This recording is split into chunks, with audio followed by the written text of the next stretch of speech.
There are common reasons why, time and time again, students fail their CTA exams. In this episode, you'll hear the reasons, along with a name, hopefully a fun name, assigned to each reason to exemplify the reasons, plus you'll hear advice on what you should do instead. By the end of this episode, you should be able to identify any bad traits that you or your staff have as a CTA student so that these bad habits can be changed and the chances of a CTA pass are much higher. So, whether you're a student or a manager of one, this episode should help you. You're listening to episode 114 of the Tax Professionals podcast, the podcast that helps tax professionals with their tax careers. Welcome to the Tax Professionals podcast, the podcast dedicated to helping you improve your tax career. Here's your host, Jack Bonehill. Hi everyone, I'm here with Nitin today, who, as you probably know by now, has been on the podcast quite a few times.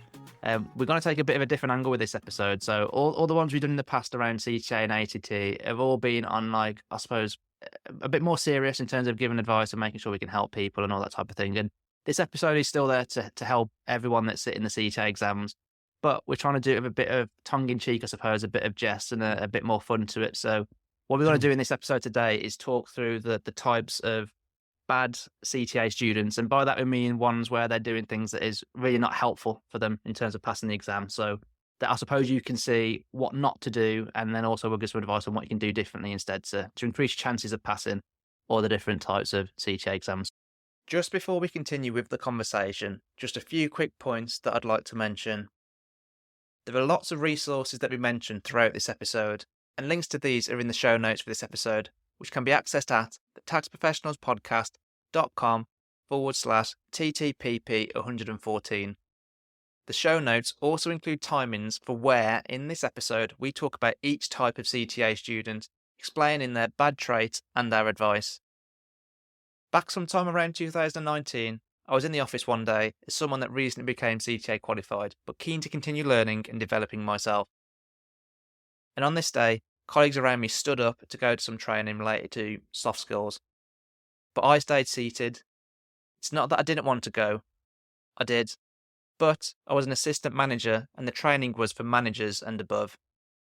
Even though the training was generic soft skills training, not specific to those working in tax, I still wanted to go, but it was at that grade where I didn't have anything targeted in terms of training for me. It wasn't a reflection on my employer, it just seemed to be the norm. I was too junior for the soft skills training that day, but too experienced for the technical training for juniors. When I was assistant manager, I wished there was soft skills training that I could have gone on. These are some of the reasons why I created my two masterclasses, the Tax Research Masterclass and the Tax Advice Masterclass. They are soft skills training specifically for tax professionals that those who are below manager grade can benefit from greatly, particularly those in the first 3 years of their tax career. I estimate the return on investment for each member of your tax staff that attends either of these masterclasses to be at least 700% in the first 12 months after attending the course, or, by looking at it another way, an additional £6,525 of billing in the first 12 months. If you're interested in learning more, then get in touch. You can send me an email at jack@thetaxprofessionalspodcast.com, or you can message me, Jack Bonehill, on LinkedIn. Without further ado, let's continue with the episode. Hi, Jack. Thank you for having me again. Yeah, you're saying you're looking forward to this one earlier. Oh, definitely. This is so different to anything we've done before. And I think it's probably going to be the best one that we've done so far, I reckon. Hopefully. Yeah, it's definitely been the most fun in terms of preparation.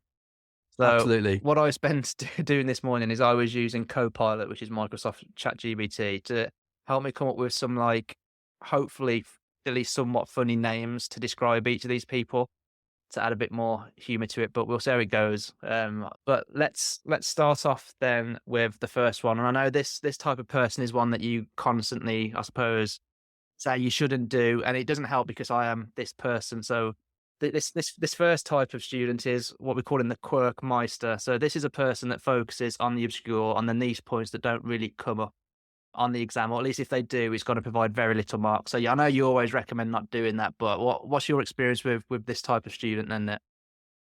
Okay, so what it is, Jack, in this category, I think if I get a student that I know knows the basics really, really well, and I know that when they go into that exam, they're going to easily get 60, 70%, even 80%, then if they were to ask me those niche points, I actually don't have a problem with that. Yeah, because I think that's fine. You know, they've earned their stripes in their preparation, and they have every right to worry about the niche points because they're trying to get the prize. I get that. But the problem is you've got the one student for whom the glass is always half empty. Okay, they won't focus on the core areas. They will get obsessed with, this particular figure, this calculation, or this very, very niche and obscure point that's come up once in every 10 years.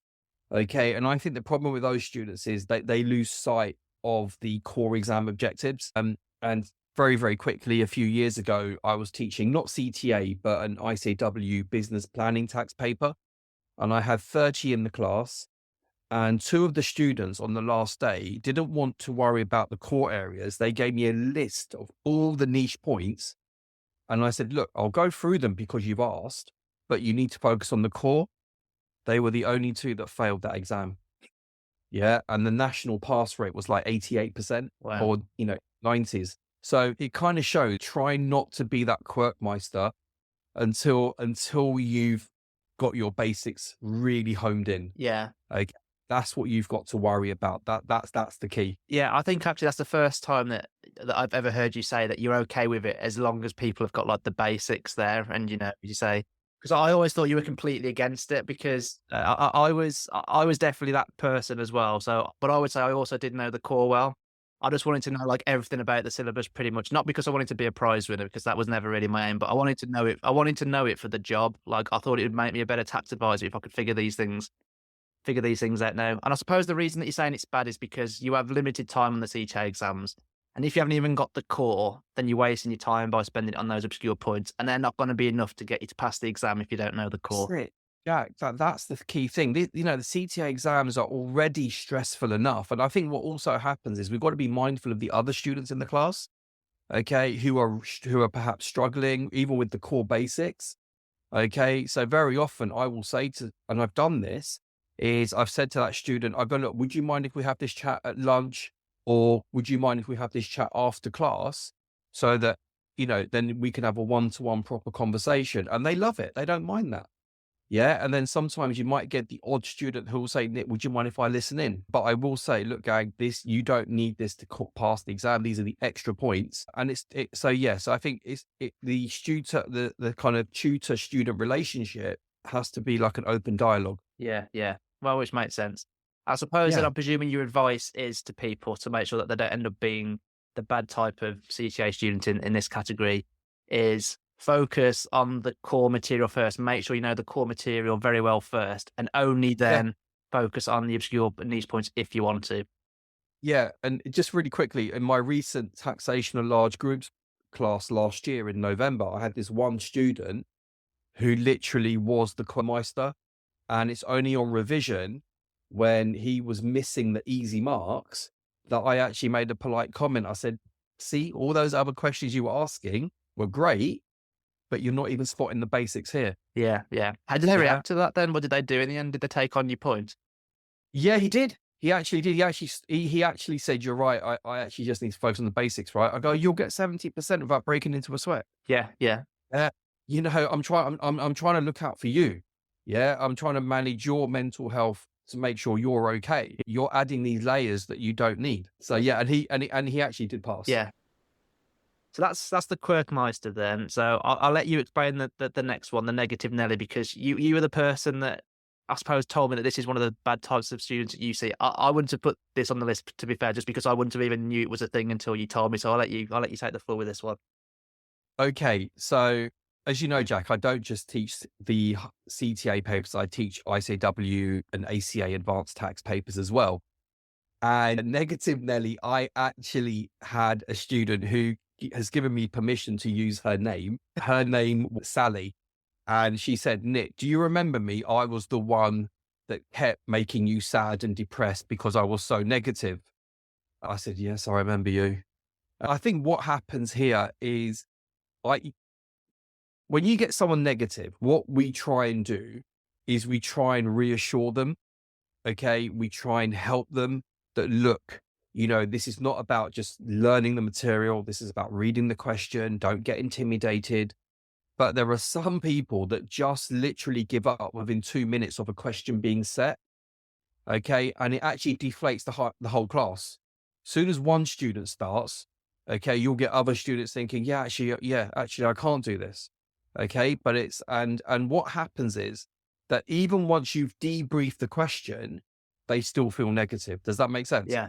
And they're not, and that's really difficult. Okay.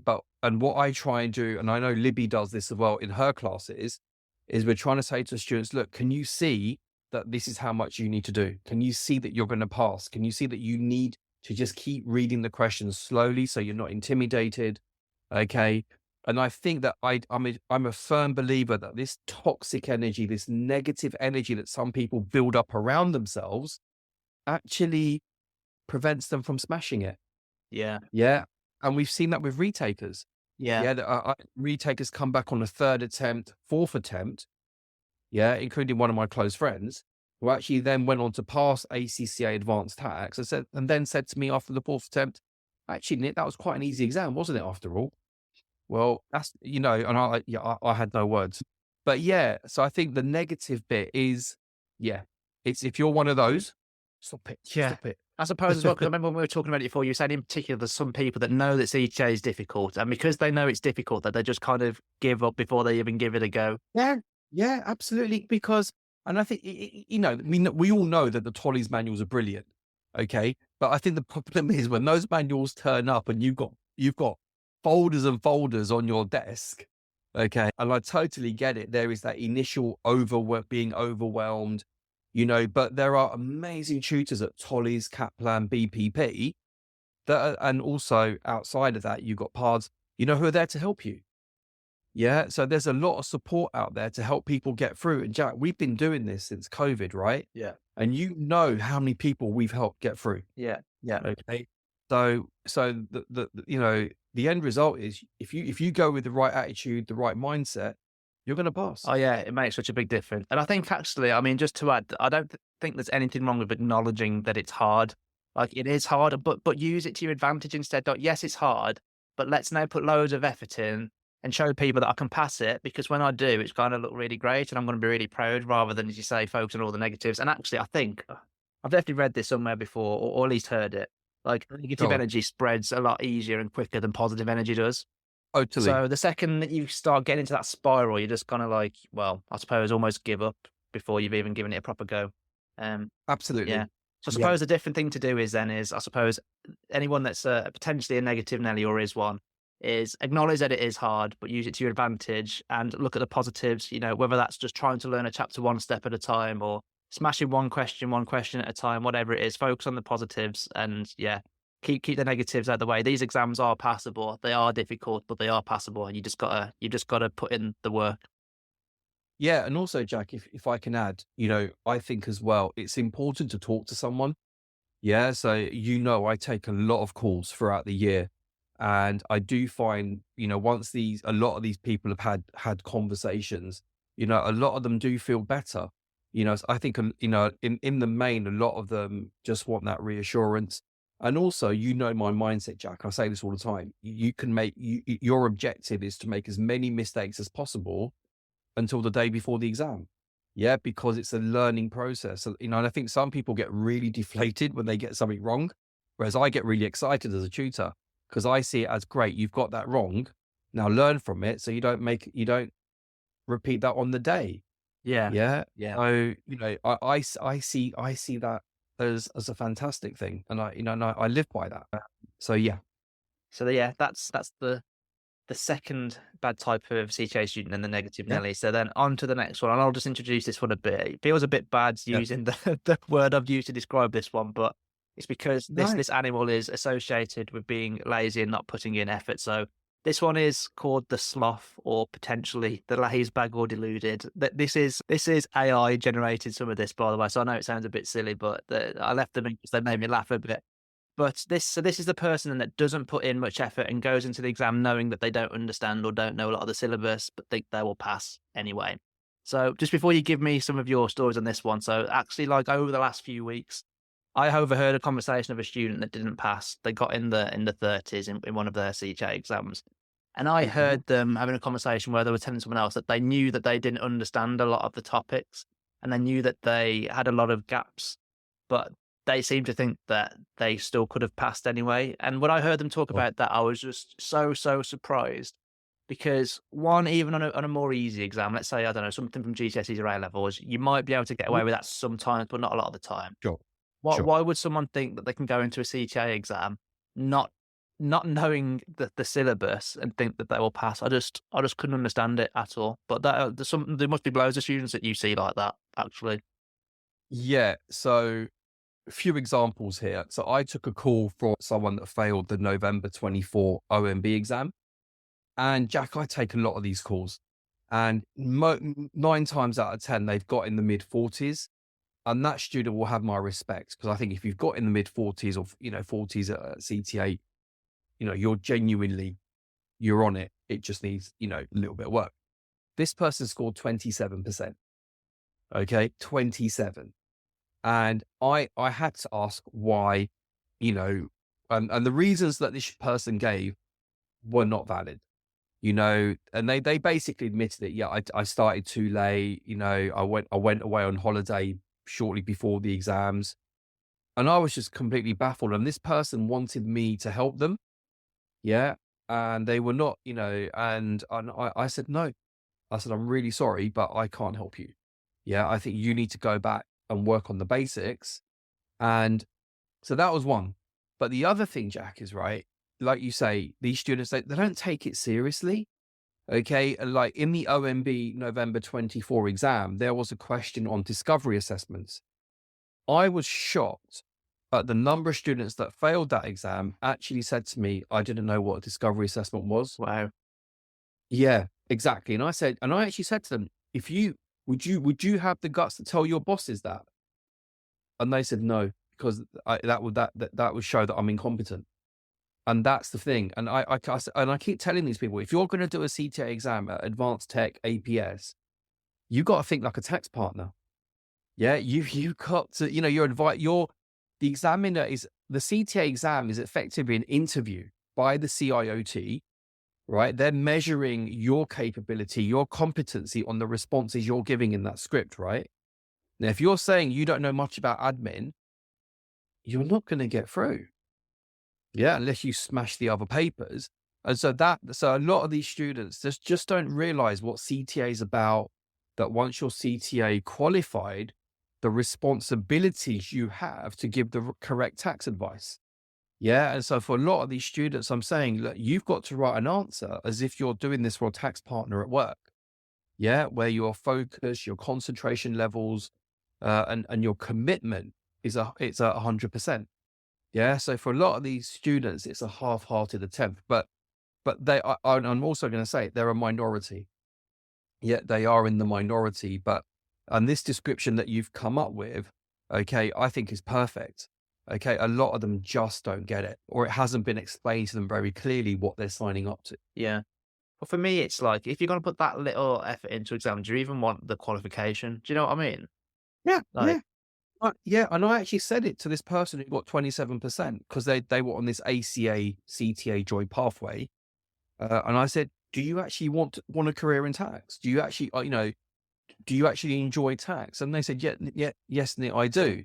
So yeah, so surprising, isn't it? Yeah. I think anyone that's potentially going to take the lazy approach to the exam and be the sloth, you just need to realize that, like, I don't think there's anyone in this world that could pass a CTA exam by taking the lazy approach. Not one. Just because there's so much content to learn, and the content itself isn't enough. You need to obviously do the application and everything else. And these are some of the things we'll talk about very briefly, but it's an exam, I think, that you pass, which is a mixture of, on the basis of a mixture of intelligence, but also effort and hard work. Like, I don't think either one of them by themselves is enough to pass this exam. No, not at all. But I'd also say you don't need to be a genius to pass this, because I wouldn't consider myself particularly smart, compared to a lot of people out there. But I was Jack, fortunate enough to I'm the pass same as first you. time. Yeah, genuinely, I'm the same. I don't regard myself as smart at all. I worked really hard for my exams. Yeah, when I did my exams back in the day, you had to sit all four in one go. But the legislation wasn't as vast as it is now. So there are pros and cons when I did it. But I agree, it was literally putting the hours in, the technique in, yeah, and it was all about question diagnostics. Yeah. So yeah, and we've covered that in the past. We have, yeah, for sure. So I suppose just to conclude then on the Sloth is advice to you guys is don't think that putting in a few hours is going to be enough to pass the exam. Acknowledge that you need to put in a lot of hard work, a lot of time, and put that time in. Yeah. So then let's move on to bad CTA student number 4 then. So this is the one that we call in the one trick pony. And so what we mean by this is a person that doesn't adapt or change their approach to the CTA exams to what they would have used for other exams or other qualifications in the past. And with doing that, really, they're trying to put a round peg in a square hole because Yeah. the Yeah. approach that's used in your GCSEs and your A levels and potentially even your degree is not going to be the same approach that you need to pass these exams because they are Right. fundamentally different in the way that they test you. So yeah, what have you got to say on this one then, Nick? I would say there's two things for the one trick pony is you've got, and if I'm going to repeat it elsewhere, you can tell me to shush. So I think the first one is the knowledge dumper. Yeah. So someone who literally just regurgitates everything. Okay. Which in previous exams would get you marks. I think for advanced technical, it just doesn't work because you've got to apply the knowledge. Yes, you'll get a few marks for stating the obvious points. It's not going to get you any further. When I'm speaking to students, I do ask them what their prior qualification was. So if you are a qualified solicitor, ACA or ACCA, I actually warn these students, look, the way you've passed that exam is going to be very different to what's going to be at CTA. And they actually ignore me first time round, a lot of them. Okay. Some that I've taught through BPP will trust me. But yeah, to have that mindset change, to have that attitude change, it takes a few sittings before they realize actually, yeah, what they thought was a bulletproof method actually doesn't work. Yeah. I mean, like, what's the typical thing that people do in other exams? Is it that they just do lots of questions and they think that's enough, and that gets them through it? Because I think that tends to be what the one trick pony would do, right? They just do a lot of questions, not realizing the depth and the understanding that they need to have of the material. Yeah, so especially for ACCA students, okay, I see that a lot, but then we're going to caveat that. Autumn Murphy, that you and I know really well, is a quadruple CTA prize winner. Yeah. Okay, so we're not going to put all ACCA students in that category, but there are some who are genuinely just so reliant on the question practice. And I actually spoke to a student last year who actually said to me, I've actually passed, and this actually terrified me. I've actually passed every one of the every AT paper by doing just past paper. Okay. Now I actually think this person is incredibly clever that they were able to do that and assimilate the information and were able to apply it to what came up in the exam. I think you and I both know just relying on question practice at CTA is not going to get you through. Yeah. But person to date actually hasn't passed the APS. So this method, so what's happened, because you know how different APS is, because they've been so good at regurgitation, they can't apply. Yeah. They're absolutely struggling. Yeah. So yes, it might work in the short term, but in the long term, the APS paper is going to catch you out. Yeah. Yeah. Which makes sense. Mm. But yeah, I suppose then on this one, the one trick pony, then the advice really is acknowledge that you're probably going to need, or almost definitely going to need, to change your approach to how you prepare for and revise for the CTA exams compared to other exams that you've done in the past, because it is different. And just make sure that you're, I suppose, take on board any advice that maybe me and Nick give or any other people give about how to prepare for these exams, even though it is going to be different probably to how you prepared for exams in the past. And the reason for that is because that different approach is needed to pass these exams. Agreed. So that's the one trick pony then. Let's move on to the bad type number 5 then. So this is the one that we call in the stickler.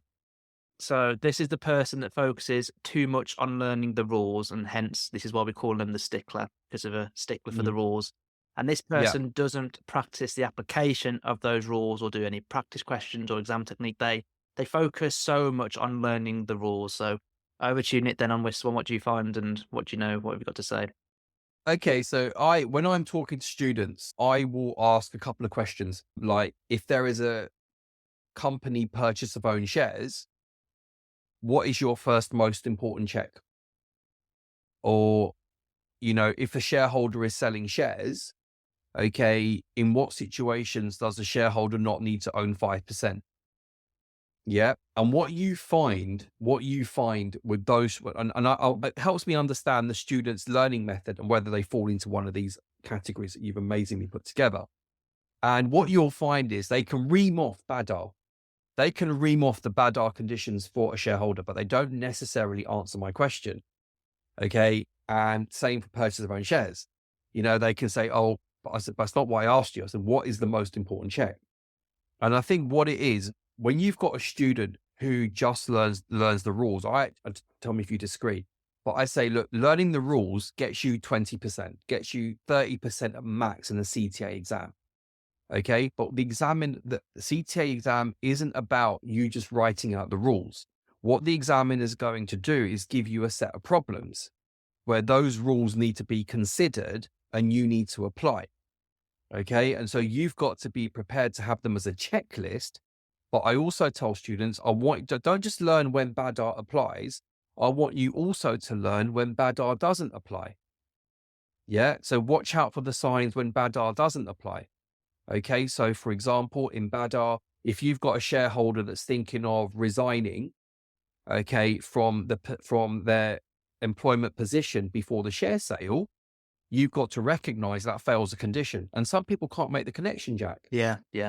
They've learned the working rule, but they haven't been able to link it to a scenario. Yeah. And that's the problem. Yeah. So they're so tunnel visioned on these narrow rules that when the examiner gives you a client problem, they can't make the connection. That's the problem. Yeah. Literally what we talked about in that webinar we did with ProTax last week. Panic and Like, hybrids. not only do you need to be able to go from the rule to like what scenarios it might apply to you, but you need to go from the scenario and figure out what rules apply.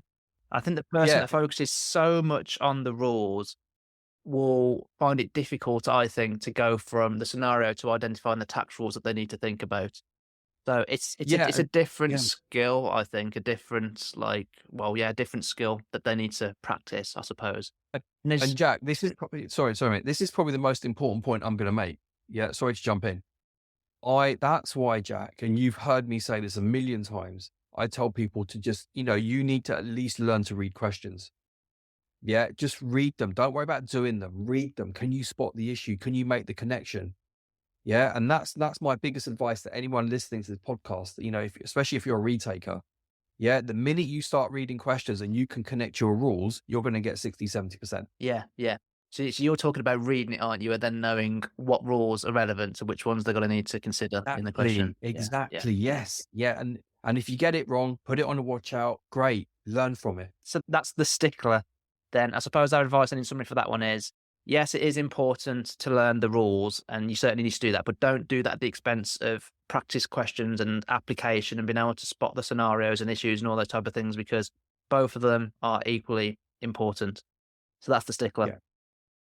My tax research masterclass is estimated to give you at least a 700% return in the first 12 months per person in your tax team that you enroll.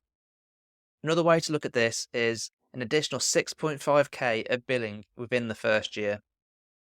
If you're interested in finding out more, including where these numbers come from, get in touch with me and we can organise a meeting. You can send me an email to jack@thetaxprofessionalspodcast.com or you can message me, Jack Bonehill, on LinkedIn. So number 6 then, bad type of student number 6 is the complete opposite of the stickler. And we've touched upon this a bit already. So this is the one that we're calling the mock master or the drill sergeant. And when I sent this list to my wife this morning for this episode, this is the one that she said she would be for sure. And I think it's where a lot of people fall. So this is the person who heavily relies on question practice and past paper questions and doesn't worry so much about actually like learning the rules. Over to you, Nick. There are so many qualifications where this would work. Okay. We've got to acknowledge that. Okay. And I know, having been teaching for 25 years, but for CTA, advanced technical APS papers, no chance. Yeah. The examiner does not repeat questions. Yeah. The same question is not cut and pasted. Okay. But issues and scenarios can come up. Yeah. And this is something that these types of students, it takes them a few sittings before they get it. Okay. Where what happens is, a lot of students, what they've done is they've memorized a particular set of circumstances that have arisen in a question, Jack. Okay. And then when they walk into the exam and something completely different, or there's a slight twist, they can't cope with it. Yeah. Because they don't have the technical depth to back it up. And if I can give you a very, very quick example, there was an EMI question 3-4 years ago on OMB Advanced Technical. And it was a question that it was a completely different style of question, Jack, where what the examiner did, they initially wrote in the question that the options were worth £200,000. So clearly that's below the 250 limit. So you've got a qualifying EMI share scheme. Then they wrote further down in the question that the market value had been undervalued. So the actual market value of the options was 300,000. The number of students that complained about that question, saying, "Oh, we've never seen it be written like that before," okay, and that wasn't fair, was shocking. Yeah. But all it was a straightforward, you had part EMI and part NTAS. Yeah. But so those students that had done a combination of both, learn the rules and apply, they found that question easy. They found it doable. But those that are the mock master or the drill sergeant, they're going to struggle to pass CTA, because if you haven't got the adaptability and the flexibility and the diagnostic skill set, you're stuck in a rut. Yeah. So as we talked about before, I suppose that what you learn from being the mock master is you learn, I suppose, maybe exam technique and how to answer questions. You definitely learn that from it. But I think Yeah, what you you really do. can't get by just doing questions is you cannot understand those rules with enough depth to be flexible and to answer a question that you haven't seen before with facts that you haven't seen before. I don't think you're able to apply the rules to that scenario if you just do question practice. Now, I'm sure from question practice, you can do that to some extent on some areas of tax, but there's going to be plenty of areas of tax that you can't do it. And that's going to be because it is impossible to have enough questions, enough practice questions that cover every single scenario ever, so that you can learn every bit of detail about every rule. Now, we know for CTA, you don't need to know every bit of detail on every bit of detail for every rule ever, but you need to know an awful lot, because that's how you're flexible when you do the questions. Jack, with your permission, can I give you one more example? Yeah, go for it. So this is where I saw a lot of people fail in this particular APS sitting. So normally what we teach students is that if you want to go into a new business and that new business is going to be loss making and it's got nothing to do with R&D, okay, we would recommend you form a sole trader. Yeah, you set up as a sole trader because you can get all generous loss reliefs. Okay. And the examiner a few sittings ago wrote a question where someone owned a company and they were doing a trade and asset sale of the company. So the company was pretty much going to be dormant, and the company owned a building, and they wanted to then carry on a new trade. But that new trade was going to be initially loss making. Okay.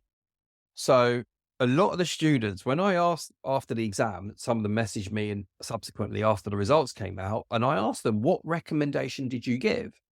And they said, "Oh, we recommended sole trader." And I said, "Why?" "Oh, because that's what we've always been told to do."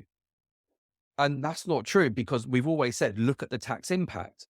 In this occasion, Jack, yes, we would normally say sole trader is a great option because you got the losses. But the problem was that there was already a building in the company, which would have had, if we sell that building, they could have got rollover relief. And not only that, there was no need to liquidate the company. You saved yourself £10,000 in liquidators fees. Yeah. So it made commercial sense to carry on trading via a company, even though this venture was initially loss making. And so a lot of these students who failed that exam were pretty much the mock master, the drill sergeant. And the number of times I've had students say to me, oh, I passed all my mocks. Listen, passing a mock, I'm sorry this is going to upset a few people, doesn't guarantee you're going to pass the real exam. Yeah. Okay. You've got to be careful. Yes, it shows you are capable of passing. Okay. It doesn't guarantee that pass. You do need to focus on the day and deliver on what the examiner wants. Yeah. I'm kind of glad you've given this example, actually, because you've touched upon one of like my biggest pet peeves, I suppose. It's essentially what I would describe as people not thinking for themselves. So, they're going, oh, we've always been told to do that, so that's what we've done, without thinking, well, is this the right thing in this scenario? Like, particularly for being a tax advisor, being able to think for yourself and think, is this the right thing to do, or what is the right thing to do? That is like 90% of our skill set, right? Is problem solving, not just doing something because we're on autopilot or because someone said to do it, like taking that step back and thinking about it, processing it, and establishing the answer. Like, it's such an important skill. And I actually think it's lacking a lot now, particularly with graduates, younger people. So I think you just need to get into the habit of you cannot just learn, like, here's a scenario, let's react like this. You pretty much always need to take a little bit of a step back and think for yourself, like, is this correct in this case and why? If you don't mind, I think you're going to like the next one even more, the next example. Yeah, go for it. Really quick. So November 24 APS paper was all about purchase of own shares. And anyone listening to this recording will be sitting there thinking, yeah, the capital treatment is always better than the income treatment. Yeah. Okay. And if you look at every question, it usually goes in that direction because the shareholder is going to get business asset disposal relief, CGT at 10%, lower than any income tax rate. What the examiner did in the May 24 paper on APS, they gave you two shareholders that were going to do, whose shares were going to be bought back. One of the shareholders was in fact a basic rate taxpayer. Okay. And so, I haven't seen it come up that often. And I've always said to my students, whenever they give you income levels, yeah, put an income tax rate next to it. Always put the percentage next to it so you know what you're dealing with. Okay. So for that particular shareholder, the capital treatment was actually worse off. Yeah. Because the dividend rate at that, is 8.75. Okay. So that also, and when I spoke to a number of students afterwards, they hadn't picked up on that. Yeah. Can you imagine? They didn't even pick up on the fact that basic rate is lower than the CGT rate. The thing is as well, like, this is not to be like, I suppose, negative about it. Maybe we're becoming the negative Nellies now, but this is like the most basic level of tax knowledge, right, for this type of paper. The CGT rate versus the income tax rate. Yeah. So I think this really does kind of drill home this point about if you're the mock master or drill sergeant, you need to, yes, make sure that you're doing question practice, etc. But you need to make sure that you understand the underlying rules and all the different things so that you can be flexible on your exam. I think you're going to come across some people that just do question practice and pass some of the APS, some of the AT exams or some of the APS exams. I would say they're in the minority, and I'd probably also go as far as saying they probably got somewhat lucky by doing it, rather than it being like as a result of how they prepared. Yeah. Yeah. So that's the mock master then. So our advice is, yes, question practice, past paper questions is important. But when you do them, I suppose, make sure that you fully understand like the answer and the rules that sit behind it so that you can learn as much as possible from it, which will include things like watch out, which is what Nick talks about a lot. And also make sure that, if there's not enough information in the practice question or in the answer to it, make sure that you go back to the rules and understand them where you've clearly got a misunderstanding or don't remember something. Yeah, agreed. Yeah. So bad type of student then, number 7 then. So this one we're calling the blame thrower, which I quite like because it sounded very close to flamethrower. So the blame thrower is the person who is in denial and blames other people or external factors for them failing or not being successful with the exams.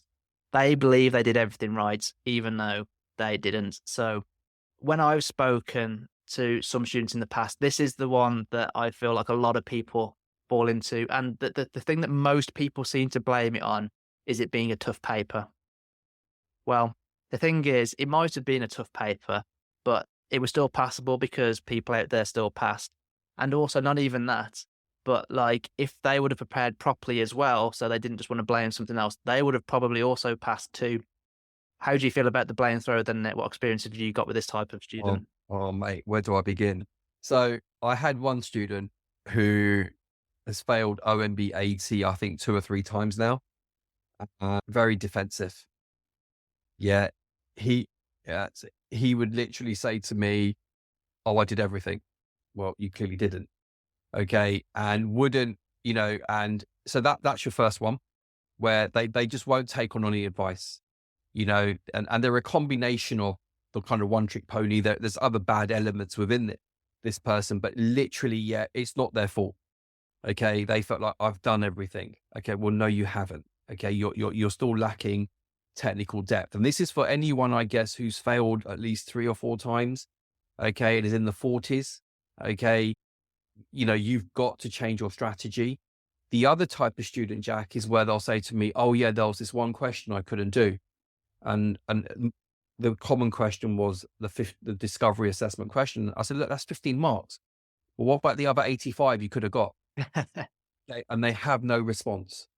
I go, "Listen," I go, "Look, okay," so I think these types of students, if this is you, truthfully, you lack technical depth.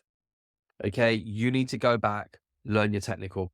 Okay, and you will pass. You've got to blame yourself.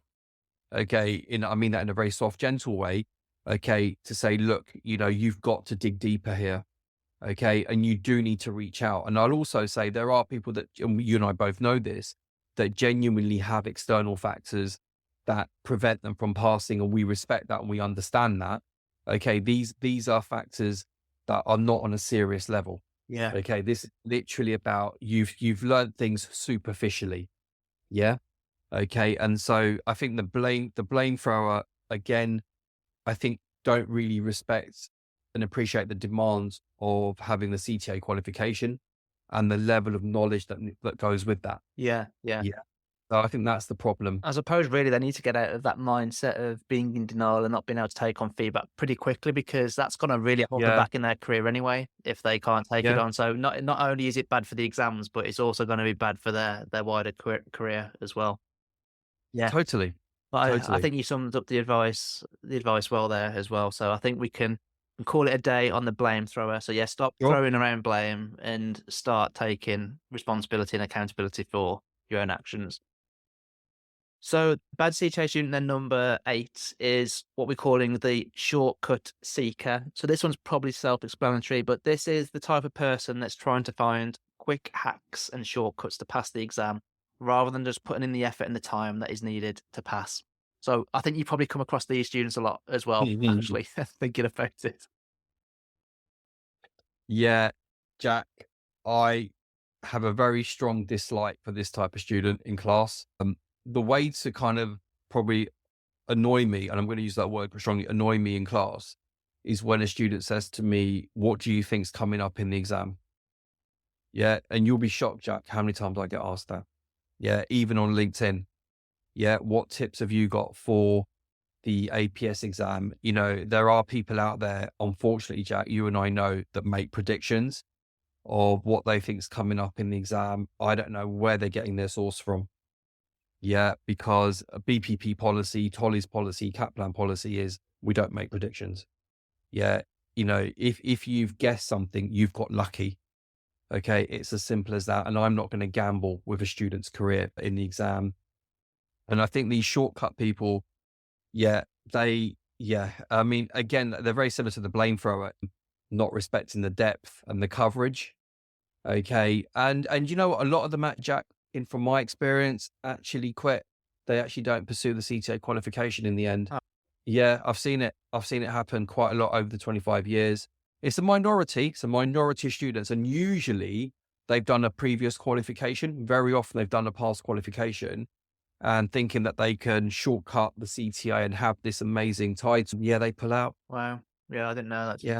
And actually, I kind of did know, but I forgot until you said it just now about the people trying to find or trying to guess what's going to come up on the exam. Yeah, I'm with you on that. I think it's gambling, isn't it? That's exactly what it is. Yeah. Like you're gambling. Yeah.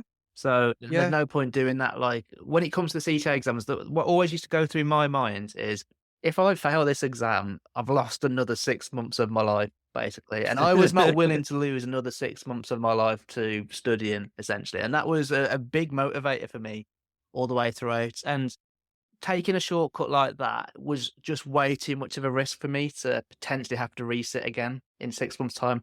I actually remember this very clearly, actually. So when I sat my human capital advanced Yeah. technical paper, a question came up on like holiday pay and sick pay and maternity pay, which is on the syllabus, but I used to hate the fact it was on the syllabus because it's not taxed. And I used to hate anything that was on the syllabus that wasn't strictly taxed. But the night before, I was like, I know I don't know these topics very well. They could come up. And I actually studied those topics again the night before just to remind myself of the key points. I got something like 57 marks on that exam. I don't think I got many marks at all on that paper, on that question there to do with the holiday pay and stuff. But it was just enough, probably between me maybe getting 49 and 57. Like I think I probably scraped 8 or so marks on that question. So it could have been the Wow. difference between me passing and not passing. And that was because I wasn't willing to take the risk that that was not going to come up on the paper. I knew I didn't know it. I knew it could come up, and I thought, why not? So it was a stroke of luck, I suppose. But that's also because I knew I didn't want to take any risks about not knowing anything. Yeah. Yeah. Yeah. Mate, I agree. I totally agree. And I remember for me, like I was newly married when I was doing my CTA. And I think had I failed, both my mum and my wife would have came. So I think the fear or facing their wrath just kept me going. So yeah, because I sent my wife away to her mum's for literally 6 weeks. So I could just concentrate on just getting through. And I've never told you that, I don't think. No. Yeah, and I think that's how much it meant to me, because we know CTA, once you're qualified, it's a game changer. Your life changes, how the profession perceives you changes. Yeah, it's a massive accolade to have. It's a very proud thing to have, and you and I are very passionate about this. And so yeah, I think people have got to get on board without the amount of love and passion you and I have for the profession. Yeah. Yeah. So that's the shortcut seeker then, and our advice then is don't try and find shortcuts. Just put in the effort, learn the syllabus, do the practice questions, and everything that we've talked about so far. Yeah, no shortcuts. They don't exist Yeah, for CTA. please. Yeah, The same as yeah. a quick, like when people want to become like a millionaire overnight. It's just not a thing. No.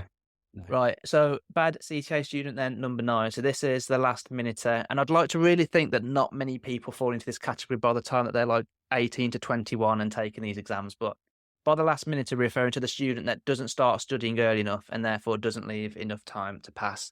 Now, I'm sure we've got very different views here about like how early is early enough. For me, I always started about 5 months before. I didn't do a lot of studying at the 5-month mark. I kind of ramped it up slowly, but I did start very early. But how early in reality, Nick, should students be starting to study, and when is too late? Yeah, so I think you probably just freaked out quite a few students already who's listening to this podcast. We go, oh my God, I'm not going to be ready. I go, look, I get it. I think there are, just to kind of support Jack. Okay, I do get quite a few students coming to me saying, Nick, even now, and we're in January 2025 here, where basically students are saying, I want to sit the exam in November, but I want to start studying now. Okay. I want to have it because I know they know how they're going to cope and manage. Okay. And so Jack, what you've done, I think is brilliant. It's plausible. Okay. So for people that go with the long-term view, okay. But for a lot of people, it's pretty much, you've got January, February, March, April. Okay. Then the exam in May. So for those students, look, if you're doing, that's why I always go on about just try and do one paper at a time. Okay. If you want to do 2, we've covered that already. If you can manage it, great. But for me personally, 1 at a time is better. And I think what it is, Jack, is I think February, part of February should be about learning content. Yeah, I've always said this, and I think you've agreed with this as well. Okay, it's going to be, especially if you're with Tolly's Cap Plan or BPP, they'll give you a structured plan. So you're going to get a lot of support. I prefer students in March, Jack, okay, to start reading questions, okay, not doing them. So as we talked about earlier, connecting the rule to the question, the scenario and the scenario to the rules. Okay. I think that's important where they grow and they develop. What I then would like people to do in April is to actually start practicing questions to time. Yeah. Using Exam4 software. Okay. So they're kind of rehearsing what to do on the day. Okay. That is what's involved. Yeah. Now, and if you're doing the November sitting, then you basically have, then again, courses start from August, September, October. You follow a similar time frame. If you're a last minuter, I don't know when they're doing, I just don't know how it works for CTA because I've never done it. Yeah. But having spoken to people, what students will say to me is that, yeah, I've left it too late. So what they're trying to do, Jack, they're trying to cram the learning, the application and the Exam4 execution, I would say almost simultaneously. Yeah. Can't cope. Yeah. Literally just get overwhelmed. Literally it falls. I mean, they go in, some of them get like 30%. Yeah. Okay, great. But you didn't pass. Yeah. I suppose You like know? maybe a bit of a weird analogy here, but it's almost like trying to learn how to walk, run and ride a bike at the same time. In reality, you need to Totally. learn how to walk first, be comfortable walking before you can learn how to Yeah. run. And probably, well, you don't need to learn how to run before you can ride a bike, but you probably need to be able to walk before you can ride a bike, right? And there's Yeah. no way that you can do all those things simultaneously. It definitely does come in phases, right? I think Yeah. when you merge it together, you don't give yourself enough time to like, well, I think there's a lot to be said about like giving yourself time to like process information, even if you're not concentrating on it or thinking about it. Or let's say you're sleeping or just relaxing or something. I think the fact that you've like learned some material, say 4 months in advance rather than 2, by the time it gets to that 2-month mark, it's gonna feel like closer to second nature to you, right? So I think there's a lot to be said for Yeah. just the time lapsing anyway, even if you're not doing more in that time. If that makes sense. Agreed. Yeah, totally. Yeah. So I Totally. mean, it sounds like your advice then is basically start 4 months before as a minimum. Yeah. Yeah. Yeah. Yeah. Cool. But it's doable. But also anyone there, and Jack, you know, we've seen this as well. You've taken phone calls. And I'm going to stress it again. Look, if you've got work issues, you've got family pressures, or there are other things going on in your life, you do need to talk to someone. Okay. Because, you know, I've seen so many students, Jack, and it's shocking what's going on in their personal lives. Okay. But they still carry on this CTA journey and they shouldn't be. Yeah. But they're trying to do it to kind of rush try and get the qualification done quickly is what I get told. It's just not the right time. Okay. So for some of these last minuters, it's not because they're lazy as well. And I want to add that in. It's because they genuinely haven't got round to it. Then they do need to consider deferring. Yeah. And get help and support from the training bodies and the workplace. Yeah. I think this is a good point, to be fair. But we do acknowledge that there are personal circumstances that me and you probably accidentally fall into some of these categories. So that's going to happen from time to time. But we really want to emphasize in this episode the people that are intentionally falling within these categories, right? Yeah, I think it's worthwhile caveating, even though we're caveating after almost an hour of talk. That is something important to note. Yeah, some people you're going to fall into this accidentally, but as Nitin said, really, if you are falling into say the last minute because you just had to because of live, it's probably better to defer or to sit in a different sitting rather than try and cram it in now, fail, end up probably being quite negative and upset about passing and all those, about failing and all those type of things, and just go back to it with a more positive mindset. You know, next time when you've got the time to do it properly. Yeah, and I think anyone listening to this, I had a student a few years ago, and we won't mention the name for confidentiality, but she gave birth to a baby and literally started studying for CTA literally a week later. And I said to this person, I genuinely thought there's no way you can pass this. Okay. She did. I'm happy to be proven wrong. Yeah. And since that day, that's why, Jack, you often said, Nick, you know, you've changed your view on certain things is because only you know what you can do. Yeah. You know your personal circumstances, you know your coping mechanisms and your tolerance thresholds. Okay. And hats off to that person. I've got nothing but admiration and respect for this particular student. And there are many people in that similar boat with other circumstances, that it can be done, Yeah. but it's down to you. Yeah. No, that is fair. I mean, I suppose for students that are going, "Oh, we don't agree with what Nit's saying here," or "I can do differently." I mean, it's worth acknowledging, to be fair, that everything that Nit says and everything I say is based on our experience of seeing other Agreed. students do something Agreed. similar. And as What? Nitin has said, like, just because, let's say you are the drill sergeant, that you are not going to pass that exam, because the chances are, the fact is that you could pass, right? But what we're trying to Yeah. do is reduce the chances of you failing and increase the chances Agreed. of you passing by the things that contribute to people failing, you don't do, and you do something different. Yeah. Yeah. And I want to reassure people again, I've been teaching for 25 years, and this session that Jack and I have done, we know it's different. We know it's going to probably ruffle a few feathers. Okay. But it's meant with the best intentions. We want you to pass. That's it. Yeah, simple as that. Let's go Simple on as to that. the last one then, and I kind of threw this in at the Um, end because I kind of fell into this category. I know we've got different views on it. So this one is um, the legislation lover. So this is the person who spends a disproportionate amount of time looking in the legislation and highlighting the legislation. So I did spend a lot of time looking in the legislation and highlighting it for a few reasons. I'll add first because I think we can use that to highlight when it gets into the bad rather than the good. I did that because, one, I wanted to know it for the job. I was doing it because I wanted to be a good tax advisor at work, so I wanted to be able to use the ledge and all that type of thing. Secondly, I didn't want to remember everything, or at least have the risk that I couldn't remember something in the exam and it was in the ledge where I could look and then not be able to find it. So I wanted to have it as a safety net. I could have, in reality, spent a lot less time in the legislation and I would have probably still passed. But I think, like, if you've got a limited amount of time, so I suppose I had the luxury that I had a lot of time because I had no kids. I wasn't living with, well, I was living with my now wife at the time, but I had plenty of time basically to dedicate to this. I knew it wasn't a good use of time at the time, and I acknowledged that, but I wanted to do it anyway. But if you're someone that is doing it because they think it's going to help you pass the exam, and that's the sole reason you're doing it, and you think that's going to be the best use of your time, it's probably not going to be. I mean, have you got anything to add on this one then? yeah, I think legislation, I think a lot of students are confused, Jack. Yeah, about when to use it, how to use it.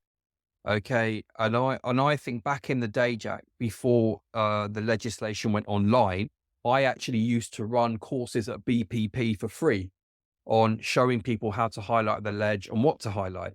Okay. So I'm kind of with you on this one. I think it's paper specific. I've said this before.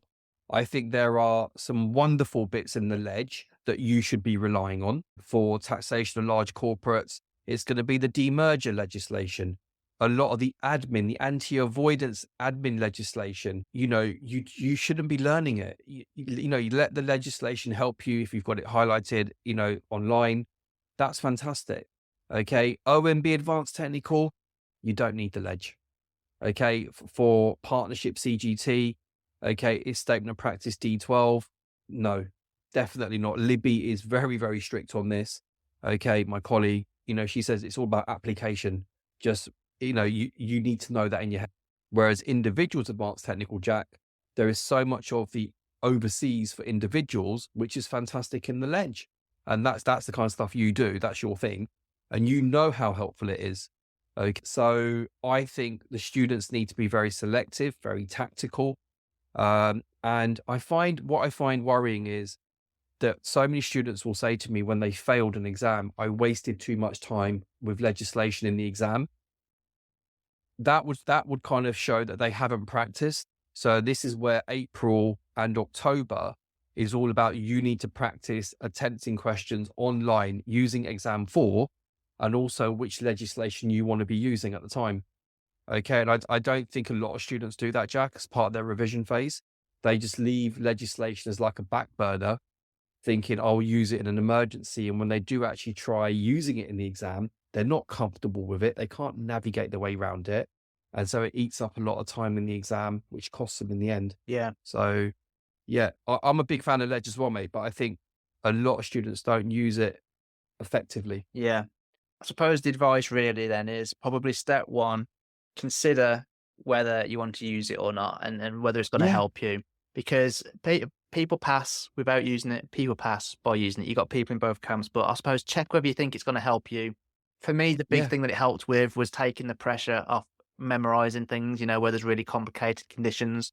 It helps take Agreed. the pressure off Agreed. there. So I suppose step Yeah. 2 is, once you make that decision, if you are going to use it, is start using it as soon as possible and practice using it when you're doing practice questions, so that if you do need to use it in the exam, you're not going to be like a fish out of water, because let's face it, it is difficult to use until you've practiced using it, and it is slow to use until you've practiced using it.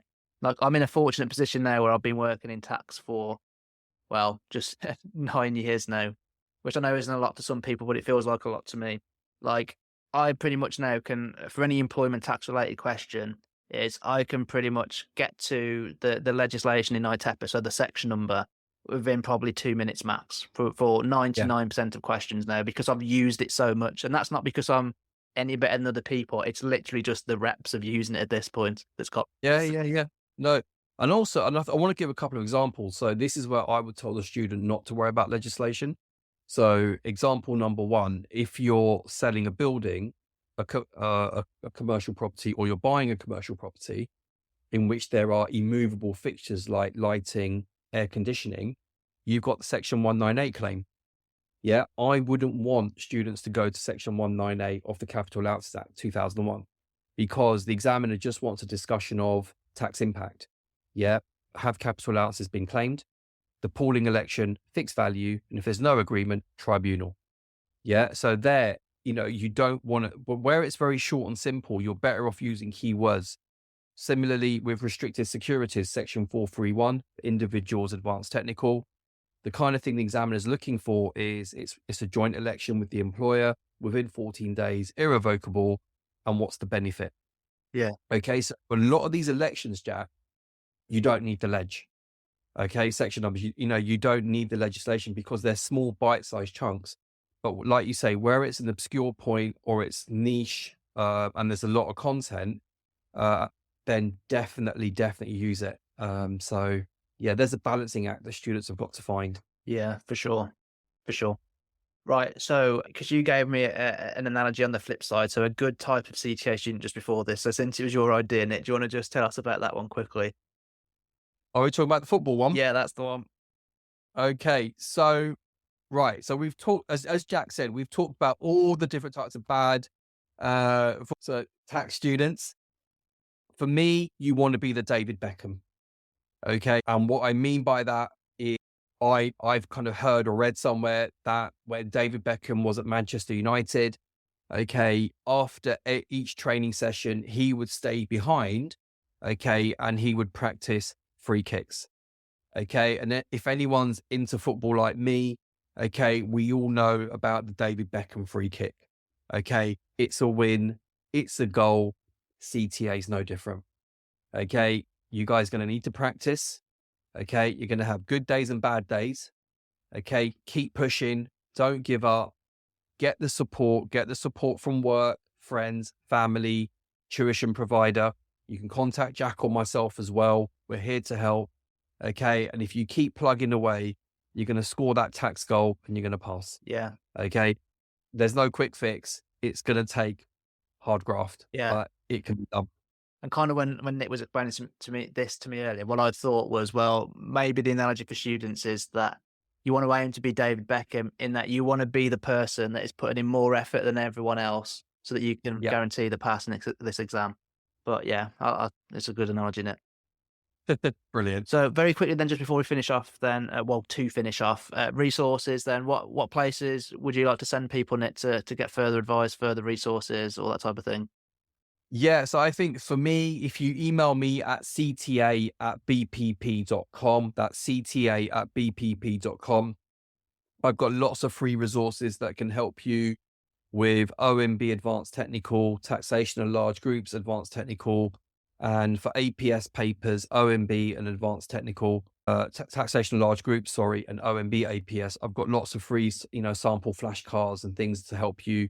And yeah, so those are my kind of free resources. And it's also everything I've done with Jack, which Jack will mention in a minute. And also the amazing Alison Humphreys at Pro Recruitment Group, who's just like us, just wants to help people pass their exams.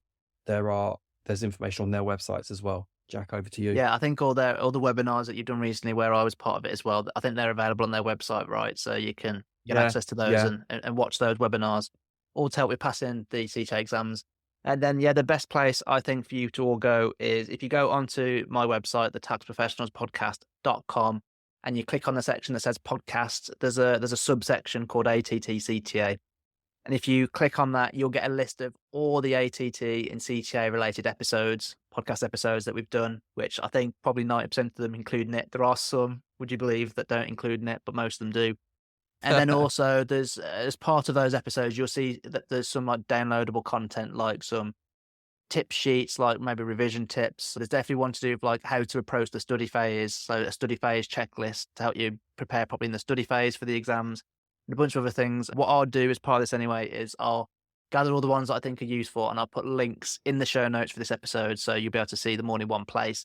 But yeah, those are the best things to go out and look for. They've all been designed to help you to pass the CTA exams. As mentioned earlier in the episode, links to the resources mentioned throughout this episode can be found in the show notes for this episode at thetaxprofessionalspodcast.com/TTPP114. The show notes include a link to all the other CTA episodes. In particular, I can recommend the one with Amy Rylands, who failed one paper multiple times but then passed. And it also includes links to the webinars we mentioned and more.